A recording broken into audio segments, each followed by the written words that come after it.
G'day traders, welcome back to another video. In this video, we're going to be answering another student question from the mastery course. This student wants to draw labels above closed trades in the strategy tester that display information about the trade, such as the profit and loss on the trade, the opening price and time, the closing price and time, etc. So this information should be valuable for all of you guys out there who are making strategy scripts and want to debug your script or just get more information out of the strategy tester on a trade by trade basis. So stick around for that.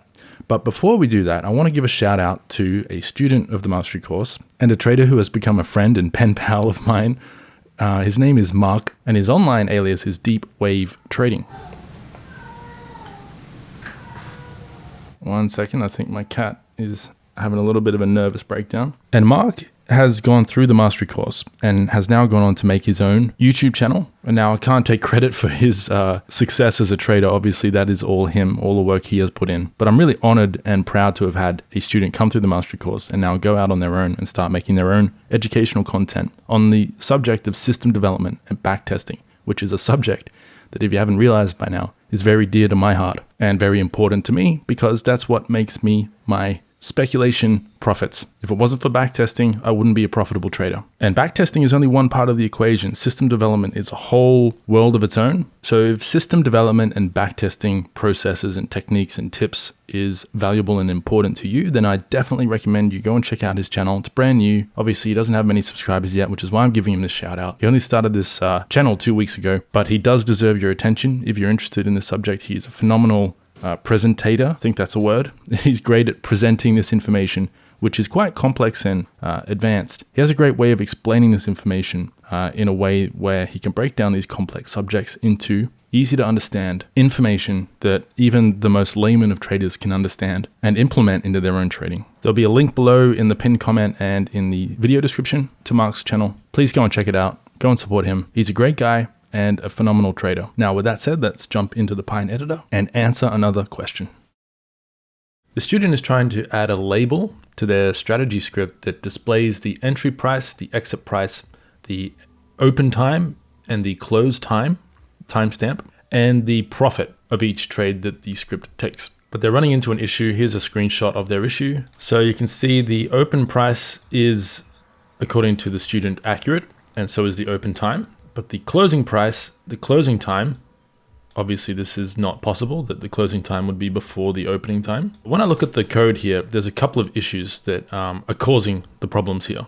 And so let me show you guys how to add open times, close times, open prices, close prices, based on the inbuilt strategy variables. This is obviously quite a useful tool for debugging and backtesting.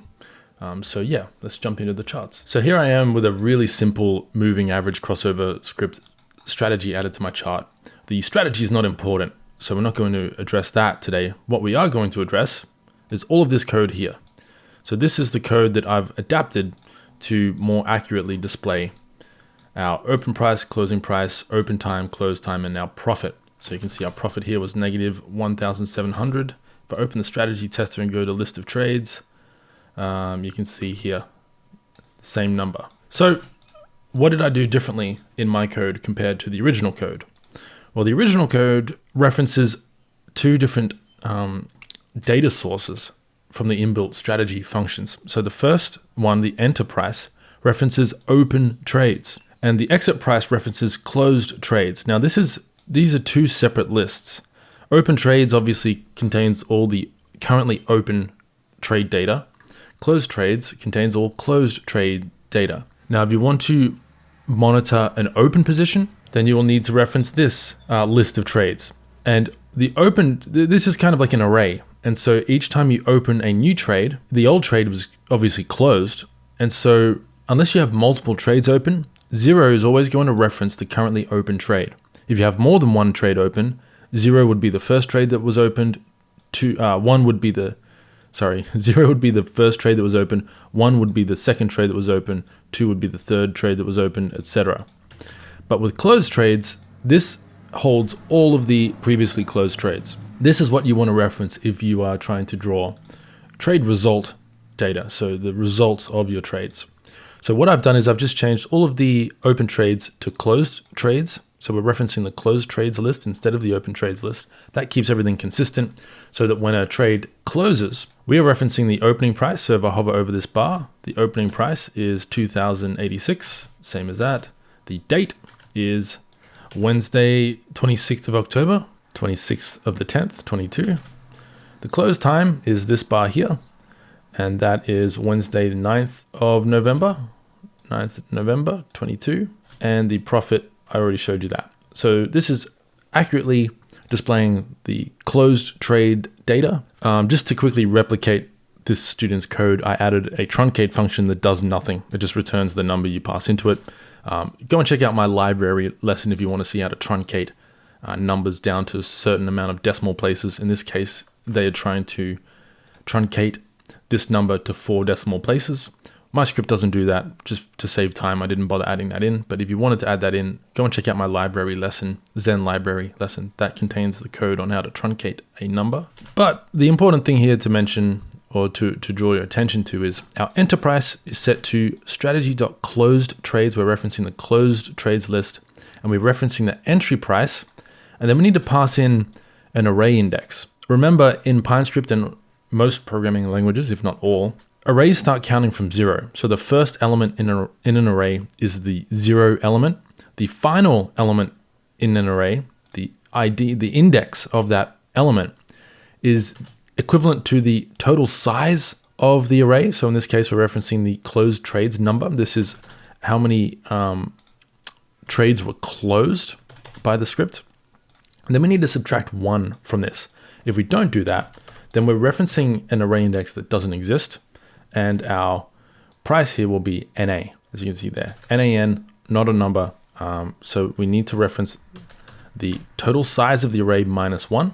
If you wanted to reference the very, very first trade that your script ever took, you'd put 0 in here. So if I save that, these numbers will show the opening and closing price of the very first trade on my chart. So if I jump to that right now, the first opening trade here, the opening price is 24534. Let me undo that. And then there's a bunch of code here that's specific to the student script. The only other thing I'll draw your attention to is the label code here. So I'm declaring a new persistent label, a VAR label. When my position size on the current bar is not equal to the position size on the previous bar, that means we closed a trade by definition, or we opened a new trade. What I should probably do here is change this to strategy.closed trades not equal strategy.closed trades on the previous bar, since we're dealing with closed trade data. That would make more sense. So that's still working fine. So when the current bar's closed trades number is not equal to the previous bar's closed trades number, that means we just exited a trade and we display a new label. And this label is drawing on the current bar index on the bar's low, and the text of the label is set here. So we have the enter price and the exit price, open time, close time. Now to get the open time and close time, we are formatting the text with this timestamp format. And we are referencing the strategy.closed trades list again, same as here. But instead of the entry and exit price, we are referencing the entry and exit time. And we still need to pass in the same index of that trade we want to reference. In this case, it's the final trade in our list. That gives us our final entry time, final exit time, final entry price, final exit price of the final trade the script took. And then finally, we have our profit, which is, again, strategy.closetrades.profit. And we pass in the trade index, the final trade in the list. And that's it. Down here, this should be changed as well to closed trades. Save that, and now that will show the appropriate tooltip for the position size of that closed trade. In this case, that was 1.08 Bitcoin. If you wanted to reference open trades on currently open bars, you need to change all of these to say open trades. And this as well, obviously. But it makes more sense to me that you would want to track closed trades data in your strategy script. So I'll leave this as it is, and I'll leave the source code to this part of the script below. And you can pretty much copy and paste this into any script. One thing I will mention is that if you want to draw the label on every single closed trade on your chart. There is a limit to how many labels you can have on your chart at any given time. That's why I delete all the previous ones and only show the latest one. But if you wanted to display a label on every closed trade, this is how you would do it. So you want to declare a new label every time you create one. And if I save that code, we should get more labels drawing here. There we go. And you see what I mean? It's pretty cluttered. That's interesting. It used to be that Pine Script would display X amount of labels in the beginning, and then they would just stop drawing. And so on your latest price action, there'd be no labels because you used up your maximum label count early on. It looks like they've changed that, so it deletes the old labels first and leaves the latest labels on your chart. So you don't necessarily need to delete them if you don't want to, assuming you're comfortable with all this clutter. Obviously, you can format the labels to be smaller, the text to be smaller, the color to be blend in better, whatever you want to do. But anyway, that's it for this lesson. I'll leave the video here so that you can see the changes I made to display the label on every single trade if you want to adapt the source code below the video. And I'll speak with you in the next lesson. Take care and good luck with your trading.